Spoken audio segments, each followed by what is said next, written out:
Hi all, today we're going to start looking at externalities. These diagrams get pretty tricky, so strap yourselves in. To show you what externalities are, I'll start with an example. Imagine you're at home, it's not too hard to imagine right now, and you're studying for your favourite subject, economics. You're loving life, until it starts. Your neighbour is a drummer and likes to practice for hours a day. Suddenly, you can't concentrate on economics anymore. Your neighbour's choice to do drumming is costing you economics study time. This is a negative production externality. His production of drumming affects external parties negatively. Externalities can also be positive. Here's my son Asher. When I take him down to the shops, he seems to charm a smile out of everyone. This is a positive consumption externality. My consumption of shop visits with Asher affects external parties positively. Now, we'll get into the tricky diagrams soon, but first we'll go back to demand and supply. Demand can also be known as marginal benefit. How much extra benefit do we receive when we consume one more of anything? Remember the chocolates I handed out in class? Each extra one gave less benefit, so that's why it slopes downwards. Supply can be called marginal cost. The more we do of anything, the greater the opportunity cost becomes, so therefore it slopes upwards. Now, these are the only costs and benefits. These are only the costs and benefits to the parties involved. So what we'll actually do is call these marginal private costs and marginal private benefits. This is what a market looks like when there are no effects on unrelated parties. Social costs are equal to the private costs. All the costs that exist are those borne by the producer. There's no cost to external third parties. Likewise, all benefits go to the consumer and none go to third parties. But of course, we've seen that there can be externalities. Let's go back to the drummer. His decision to produce music is his choice. He accepts the costs to him of doing so. You're not involved, so you're a third party. His drumming imposes a cost on you. So therefore, social costs, yours plus his, are greater than his private costs. So that's why we've got the MSC curve up higher there. So we've got costs on the y-axis. Where the production takes place is where private costs and private benefits coincide at Q3. If the choice was up to society, he would do less drumming. Maybe not at the times where it annoys people, for example. This is where social costs would meet social benefits if society was deciding.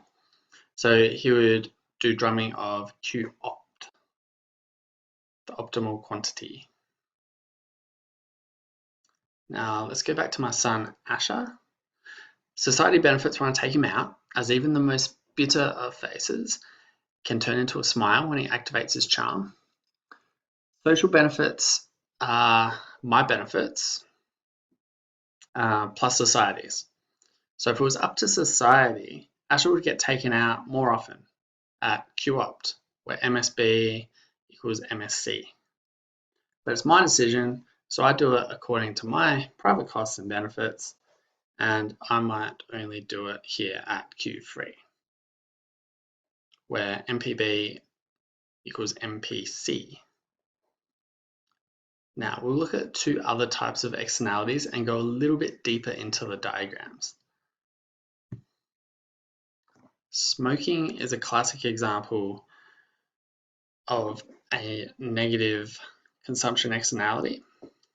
It's a market failure.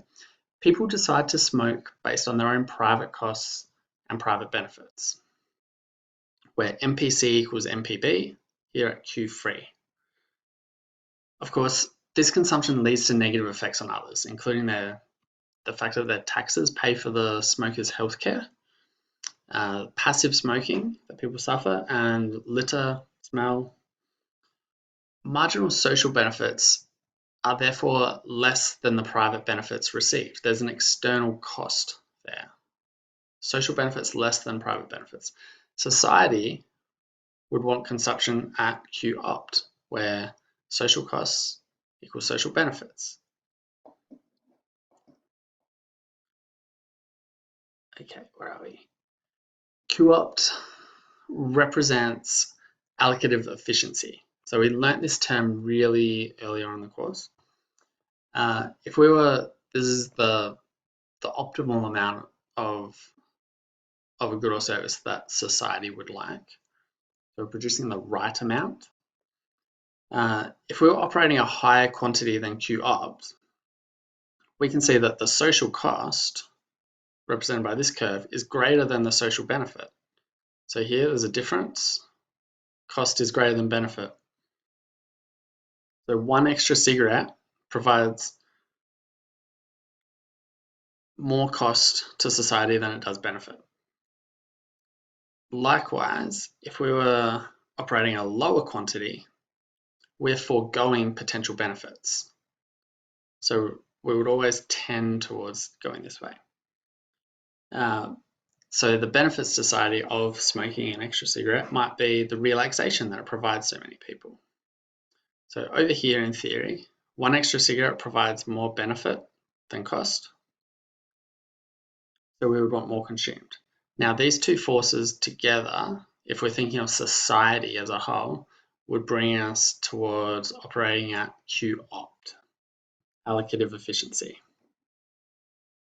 We can therefore see that Q free is not allocatively efficient. It's allocatively inefficient. The market has failed. And we can show that failure on the diagram. Because this is where we operate if it's a free market, is the government's not telling us what to do at all. So all consumption beyond Q opt represents more cost than benefit. So here there's a little bit more cost than benefit for that first cigarette, but then there's a much that accumulates, and the more the difference is between Q free and Q opt, the greater is the allocative inefficiency. So the area here is what we call the welfare loss or the deadweight loss. They're interchangeable terms. Now, finally, let's look at a positive production externality. An example of this is where employers train their staff. By producing training and therefore high quality workers, benefits are extended to third parties, namely future employers who get the benefits of that training, and society as a whole who gets a more productive workforce. The extent of these external benefits is represented by the vertical distance here between MSC and MPC. Now this applies to the other three diagrams as well. The vertical distance between the two curves together is the extent of the externality. So society would benefit from this training as they would get better workers without, of course, incurring the cost of making them better.